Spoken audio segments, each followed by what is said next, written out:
ABK Matin, l'interview.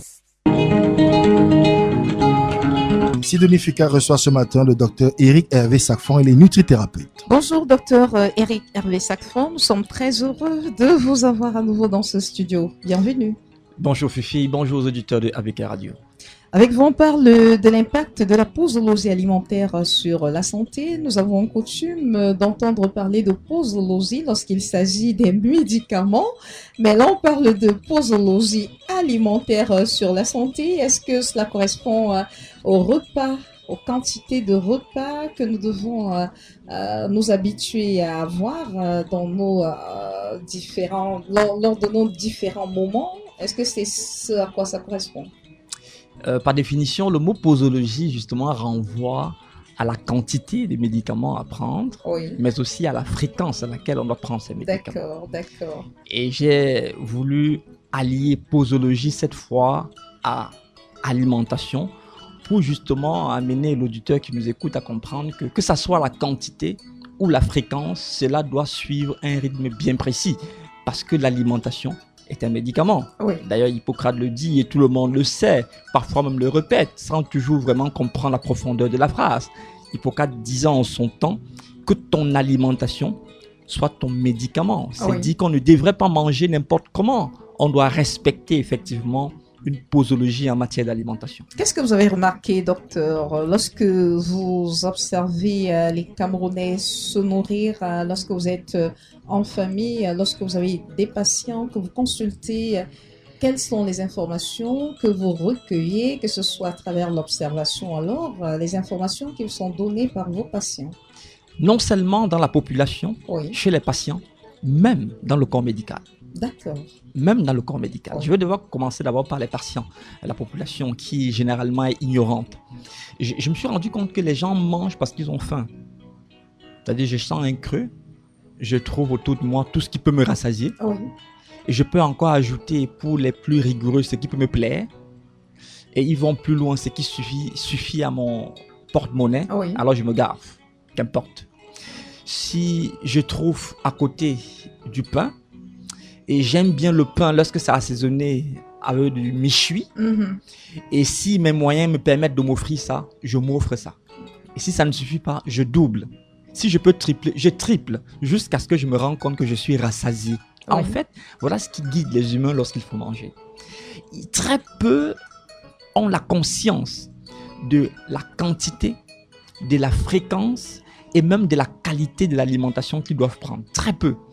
Et malheureusement, quand ils arrivent au cabinet, ils arrivent généralement lorsque cette façon de s'alimenter-là, cette habitude alimentaire-là, a déjà causé des torts, c'est-à-dire des pathologies dont ils ne savent plus comment s'en sortir. Oui. C'est là où ils viennent à nous.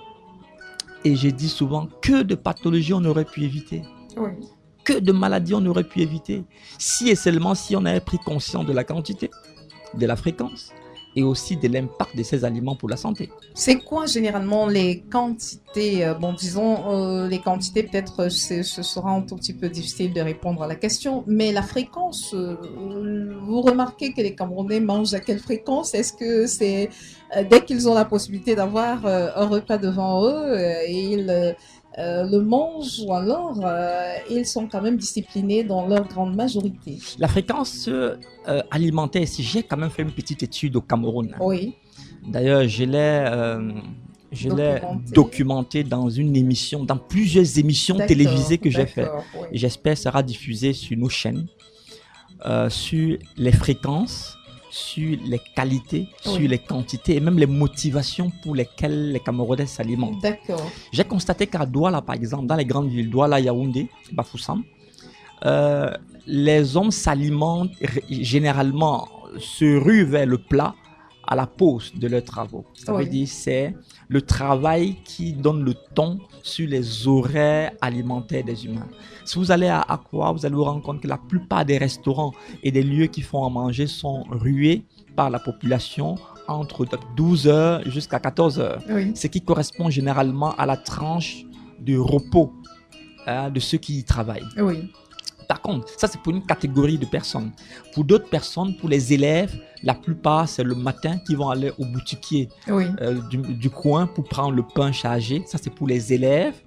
Et ça, c'est même en zone urbaine. Hein, parce que lorsque je me retrouve en campagne, je me rends compte que non, le matin, les gens ne sont pas pressés de préparer. Non, les fumées vont s'élever dans les maisons, pas le matin, mais le soir, après que la maman soit rentrée du champ, après que tout le monde se soit retrouvé.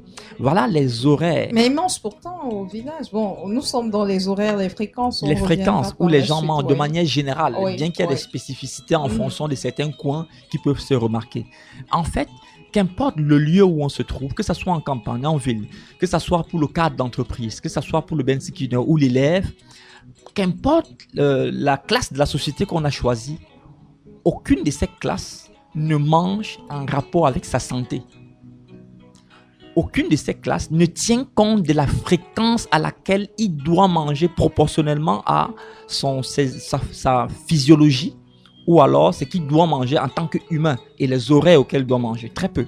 Ils sont guidés par leurs travaux, ils sont guidés par leur profession, ils sont guidés par leur goût, par leur poche, mais très peu par, je vais appeler ça la physiologie. Très peu par la physiologie. Oui, oui. Voilà. Et c'est quoi alors la fréquence normale de repas? Comment est-ce qu'on se nourrit? À quelle fréquence? À quelle heure est-ce qu'on devrait pouvoir manger quelque chose? Pour les spécialistes qui m'écoutent, je vais réciter le livre. Oui. Mais ensuite, comme je n'aime pas être carré, figé au livre, parce que le livre n'a pas toujours raison, bien qu'ayant la grande quantité de connaissances mises là-dessus, la réalité parfois n'est pas la vérité. Et la vérité ne se trouve pas toujours dans le livre. Les habitudes au quotidien, parfois, ont bien plus de vérité que ce que les livres ont documenté. Oui. Mais maintenant, si on se fie à ce que les livres, la science recommande, on va recommander 3 repas par jour. Oui. On va recommander, ça c'est pour les grandes personnes. Pour les enfants, on va aller jusqu'à 6 repas. 6 repas, ça veut dire 3 repas consistants et les encas entre ces repas parce que l'enfant n'a pas la capacité de tenir, de résister à la famine comme l'adulte. Ça, c'est ce qui est dit dans les livres. Maintenant, dans la réalité, en fonction de ce que je constate au cabinet, l'homme n'a pas besoin de manger autant. Au contraire, ceux qui mangent plus meurent plus vite. Ah oui, le corps doit avoir un temps de régénération. Et là, maintenant, je vais aller dans la réalité. Alors que la nourriture est censée apporter la vie à la personne qui mange, comment, docteur, vous dites que ceux qui mangent plus meurent vite? Nous sommes dans un pays, le Cameroun, rempli des chrétiens, entre guillemets, des spirituels, ceux qui lisent le Coran et tout le reste. Je veux m'appuyer sur ce côté-là pour citer un verset qui est on sait drastique. que c'est la famine qui tue, mais vous nous dites aujourd'hui que c'est plutôt beaucoup de nourriture tout à qui fait. peut tuer. Qui tue, pas qui peut. Ah, qui tue. Oui, je vais citer un D'accord. verset Vous que êtes j'aime bien. péremptoire là-dessus. Vraiment péremptoire. Les gourmands n'entreront pas dans le royaume des cieux. Ça, c'est la Bible qui dit ça. Et quand on va aller lire le Coran dit pareil, hein, en d'autres termes. Maintenant, quand on regarde la science dit clairement, Fifi, que l'excès nuit. Oui. Ça veut dire que si tu manges en excès, tu nuis. D'où justement la nécessité d'une posologie pour éviter de tomber dans les excès. Oui. Je rappelle, là de manière pratique, que jamais notre société, jamais les humains n'ont connu autant de pathologies liées à l'alimentation que notre génération. Jamais. Pourquoi? Parce que nous sommes dans une génération d'abondance alimentaire. Je dis bien d'abondance alimentaire. On a tellement à manger dans les supermarchés, dans les marchés, tellement qu'on a le choix. Des gens aujourd'hui arrivent à stocker dans leur maison de quoi se nourrir pendant 1 mois. Pendant 3 mois, s'il te plaît. Les survivalistes vont jusqu'à réserver l'équivalent de 1 an d'alimentation dans leur maison. Jamais la terre n'a connu autant d'abondance, malheureusement. Ce n'est pas une abondance en termes de qualité, malheureusement. C'est une abondance en termes de quantité. Et à cause de cette quantité-là, à cause de cette récurrence alimentaire dont les hommes se gavent aujourd'hui, on souffre plus de pathologies et de maladies que ceux qui avant étaient dans le manque et qui ne mangeaient que par nécessité. Aujourd'hui, les gens mangent par plaisir, par luxe. Oui. Je n'aime pas ça. J'aime ça. C'est à 22h que j'aime prendre le café. Oui. C'est-à-dire c'est le plaisir. Il y a en des ce moment. envies, hein. Il y a des Vous êtes là, envies. vous venez de manger Oui, oui. tel repas, Oui, mais oui. quelques 30 Temps minutes après. après, vous dites j'ai envie de manger ceci. Oui, Et donne-moi comme un vous petit avez les chocolat. moyens de vous offrir Oui, oui, cela, c'est vous ça. passez une commande. Et Et quand la j'ai facilité aujourd'hui, c'est qu'on peut même vous la livrer sur place. sur place, tout est réuni aujourd'hui Oui. pour nous tuer avec l'alimentation. D'ailleurs, à notre génération, l'OMS est obligée d'annoncer aux gens que 90% des pathologies qui détruisent l'humanité passent par la bouche. Jamais la génération, les humains n'ont connu ça. Jamais. Au contraire, allez regarder dans la nature maintenant. Les animaux mangent par nécessité, pas par plaisir. Vous allez difficilement voir un animal chasser et tuer un autre juste pour le plaisir. C'est rare ça. C'est quand il a vraiment faim, il est dans le besoin, qu'il prend juste la quantité qui lui suffit. Et docteur, l'organisme a été constitué pour être dans le besoin d'être nourri combien de fois par jour? Merci. Il faut maintenant regarder la physiologie D'accord. sur le plan scientifique. Qu'est-ce qu'on met dans physiologie? Je vais y arriver. Le Oui. temps de digestion des aliments, D'accord. le temps de fonctionnement, le temps d'absorption des nutriments, le temps d'énergie qu'apportent les aliments et l'énergie nécessaire dont l'homme a besoin. Je vais prendre sur le plan diététique simplement pour expliquer. Par exemple, que l'homme a besoin d'un certain nombre de calories par jour pour son fonctionnement optimal. Lorsque vous allez arriver au cabinet, on va faire une évaluation Donc, prenons nutritionnelle. l'exemple de vous-même, hein, docteur. Vous pouvez nous servir de cas d'école. Si vous je vous prends dites, mon bon, cas- moi, comme vous vous maîtrisez déjà, vous Très savez bien. exactement comment vous fonctionnez. Vous pouvez nous dire, en ce qui me concerne, voilà.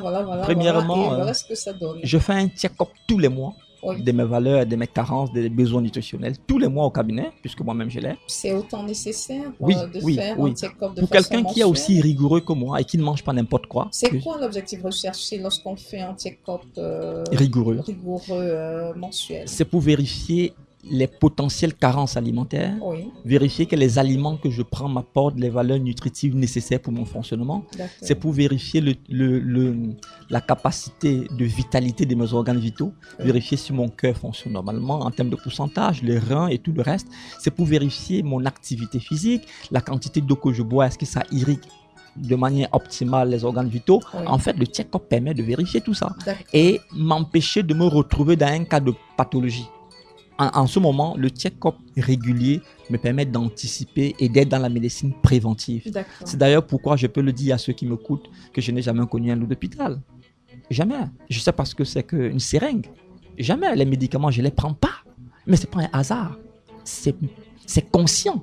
La santé est consciente. On planifie la santé. On travaille pour la santé. Et chaque action posée au quotidien contribue à préserver la santé Oui. ou alors à perdre cette santé. D'accord. Mais je voudrais toucher un pan, Fifi. Oui. Le temps nous tient à la gorge. Et là, je ne voudrais pas qu'on finisse cette émission. Maintenant, je vais toucher les spécialistes.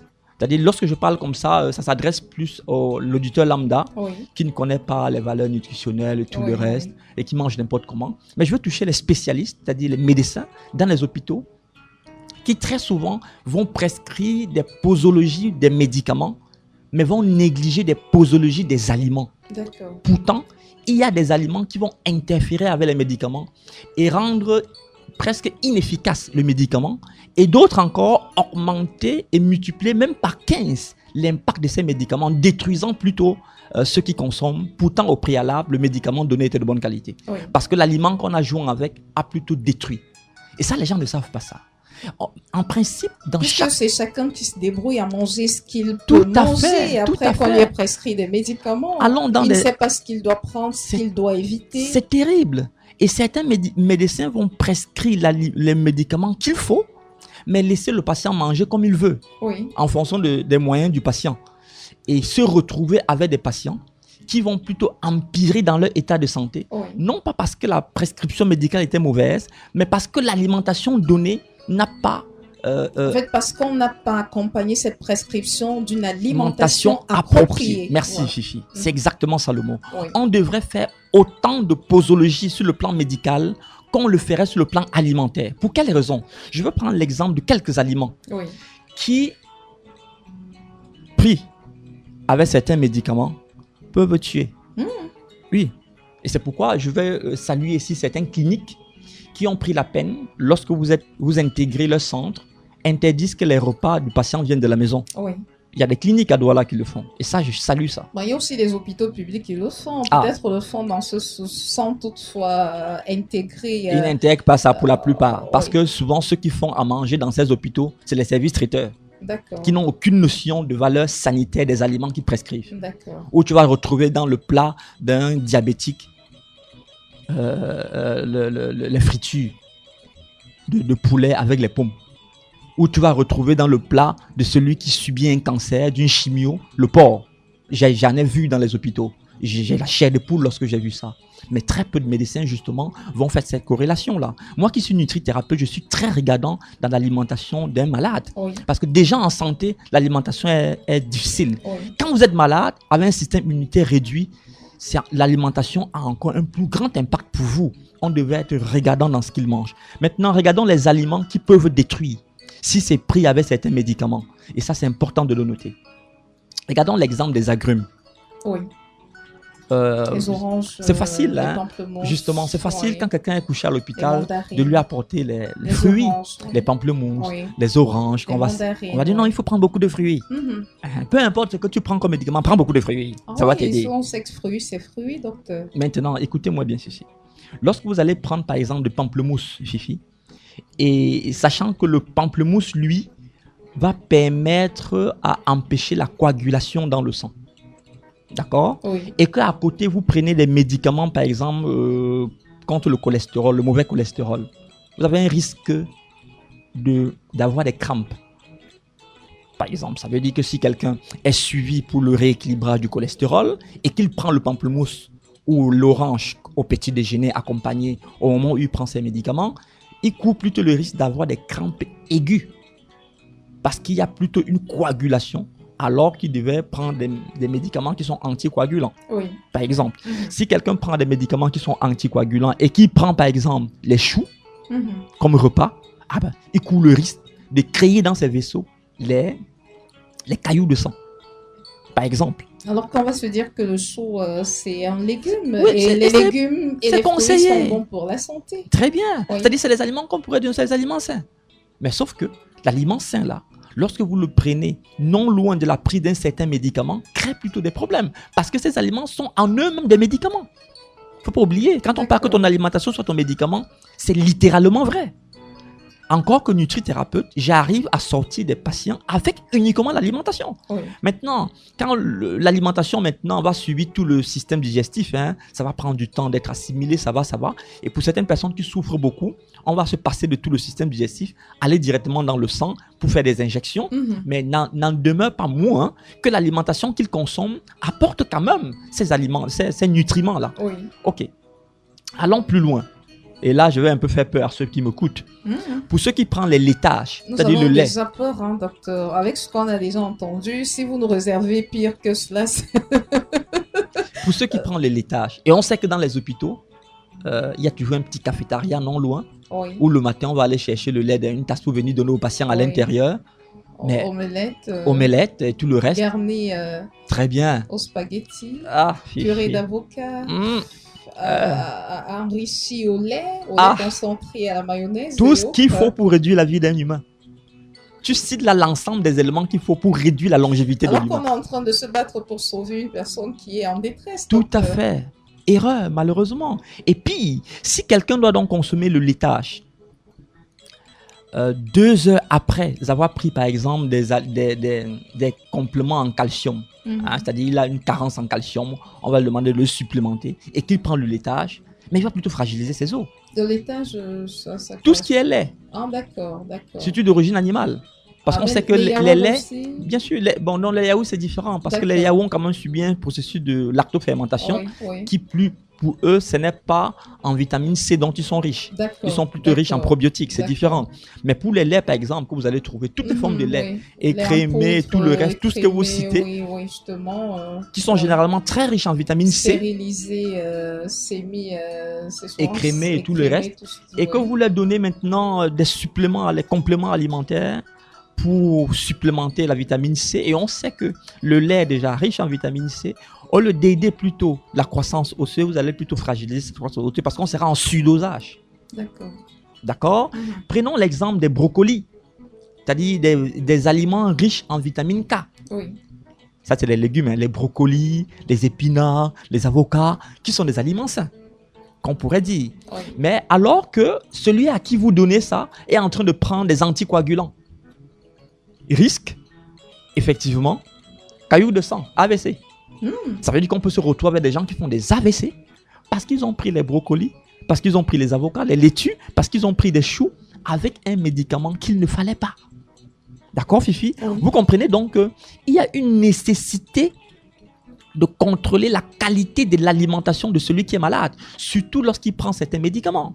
Ça, c'est très important. Ce qui pourrait provoquer parfois des décès brusques, parce qu'il y a des personnes parfois sorties du bloc opératoire, elles semblent se remettre petit à petit un matin. Vous entendez qu'elle a fait un malaise et directement Absolument. est morte. Tout Ça à fait. peut être dû au fait que l'alimentation Qui a suivi n'est pas de bonne qualité, a Oui. créé plutôt des interactions avec le médicament. Oui. On sait aujourd'hui que une alimentation peut augmenter l'efficacité des médicaments. Oui. Une certaine alimentation peut freiner Anéantir. l'efficacité. On le sait aujourd'hui, mais généralement le médecin va s'appesantir sur la prescription médicale Mais qu'est-ce qu'il faut et faire négliger la prescription donc, désormais, alimentaire. docteur, parce que vous nous le dites, on se rend compte que c'est une nécessité impérieuse d'avoir soit des médecins qui sont également éduqués sur la valeur des nutriments et les combinaisons qu'il faut faire et les combinaisons qu'il faut éviter. Est-ce qu'ils doivent se faire assister ou alors ils doivent également se mettre à l'école de la nutrithérapie pour ne pas annuler l'action qui est la leur, celle d'aider leurs patients à retrouver la guérison? Je risque de dire quelque chose qui va remettre en question tout le processus éducationnel du corps médical, mais pourtant c'est la base. On devrait rentrer à la base Oui. en ce qui concerne la médecine. La base, c'est ce qu'Hippocrate avait dit en son temps.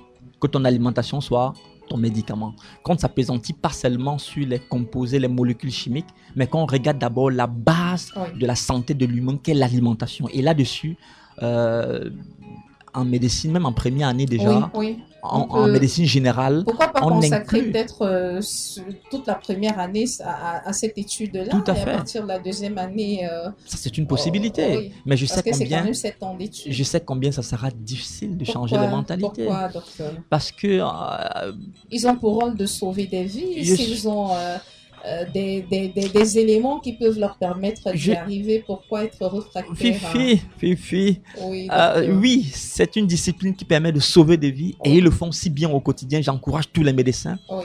mais derrière, c'est aussi un business.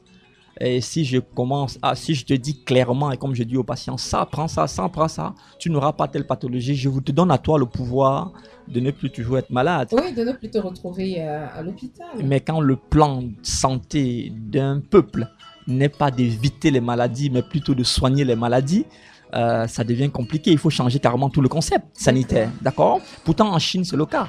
En Asie, c'est le cas. En Asie, les médecins sont formés pour préserver la santé.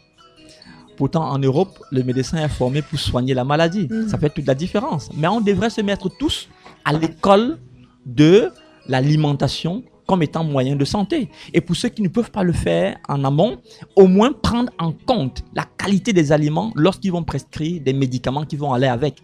Parce que le bon médicament peut être préjudiciable pour celui qui a pris la mauvaise alimentation. Oui. Et voici un aliment qui est sur toutes les tables, dans tous les bureaux et partout, qui est le café. Le café qui est rempli de caféine. Oui. Mais sachez que tous ceux qui prennent des médicaments d'asthme et qu'ils prennent le café, ils courent le risque pratiquement de rester dans la prochaine crise d'asthme. Parce que la caféine a un impact multiplicateur lorsqu'on va prendre tous les Ventolin qu'on va donner pour l'asthme. Il y a ainsi plusieurs aliments comme ça qui vont entrer en interaction avec certains médicaments et créer plutôt du tort à celui qui le consomme. C'est pourquoi il faut une posologie alimentaire. De même qu'on donne la posologie médicale. Alimentaire, nous avons choisi le docteur Eric Hervé Sacfan comme cas d'école. Il nous a dit qu'il faisait un check-up mensuel pour relever ou alors pour avoir évalué justement les différentes valeurs nutritives de son organisme, Les besoins réels. les besoins réels. Pour ne pas manger par fantaisie. Voilà, pour ne pas manger par fantaisie. C'est ça. Et c'est quoi en fait, quand vous avez donc réussi à faire tout cela, c'est quoi? Vous mangez comment, docteur? Vous C'est avez une très quel bonne poids? question, Vous avez Fifi. quel poids? C'est quoi les portions? C'est quoi la fréquence? Ça nous permet d'être Qu'est-ce que vous concret. mettez? Voilà, ça permet d'être concret. Ok, Voilà. rentrons dans le concret et disons à Monsieur Didier qui nous écoute aujourd'hui qu'en termes de portions alimentaires, Oui, pour c'est celui vrai qui qu'on veut a manger. on a que 1 minute, voilà, pour Vous le prenez faire. votre temps, hein, parce qu'il m'a cité. Pourquoi vous me citez, docteur? non, À cause du Didier, dollar? c'est un exemple hein, que je prendrais pour n'importe qui. Ok. Ce n'est pas forcément Parce que j'ai eu Didier en peur. tant que personne. Si on va regarder la viande par exemple, Oui. la portion nécessaire d'une viande pour un adulte, Oui. Fifi, c'est le creux de votre main. Non, dites pour vous, docteur, quand Pour vous un voulez adulte, manger, Vous savez, la main de quel que l'humain, soit le poids. la main de Ah, l'humain d'accord. est Ah oui, c'est vrai, proportionnelle en à plus. sa tranche C'est vrai, d'âge. c'est vrai. C'est-à-dire que pour un enfant Oui. de 3 ans, vous prenez le creux de sa main, c'est la quantité de viande nécessaire qu'il doit manger sans eau. D'accord. Si vous prenez un adulte comme Didier, il fait Celui, un c'est gros creux quand dans même, sa main. hein. Non, je n'ai pas demandé qu'il tende Qu'on comme ça, remplisse. pourquoi on fait ça pour qu'il fasse le creux. La viande là-dedans, sans eau. Le creux, ça veut dire tous les doigts joints. Oui, tout à fait. Voilà. Tous les doigts joints et repliés. pliés vers le bas. Oui. Vous avez la portion nécessaire pour vous de manière journalière pour la viande. D'accord. Oui. Maintenant, quand vous donnez seulement dans les restaurants une portion de poulet, vous êtes déjà dans les excès en termes de protéines, d'origine Le animale. quart, Il on faut le doit savoir savoir. le quart, Quart le de poulet, demi. vous êtes déjà dans les excès. Le poulet Donc, entier pour ce n'est pas certains. étonnant donc que vous soyez en train de souffrir des problèmes d'articulation plus tard. Pour le Mais- riz, c'est pareil. Maintenant, pour les féculents, tu parles du riz, des féculents, c'est le point de la main. Ça veut dire que si tu veux manger le riz pour toi, Fifi, Oui, tu envoies la main, tu prends un point. d'accord. C'est la quantité de féculents suffisant pour toi pour la journée. Mhm. Et quand je parle de féculents, je Et vais c'est parler petit, également docteur. des céréales. Je sais, Fifi. Je sais.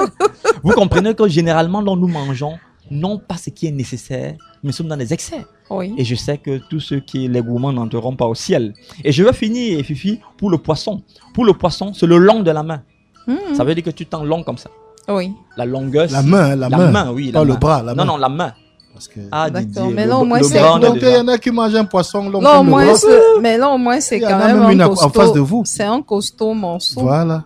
Fifi. Non, ça, c'est la main. La main. Oui, c'est quand on là. tend la main comme ça, c'est quand même long. C'est quand même un long morceau. Ça, c'est Par le- exemple, au on niveau coupait du les poisson. petits morceaux C'est au comme niveau du ça. poisson, n'est-ce pas? Oui. Et maintenant, et pour finir avec les fromages, hein, tout ce qui est fromage et tout le reste, c'est le taille du pouce.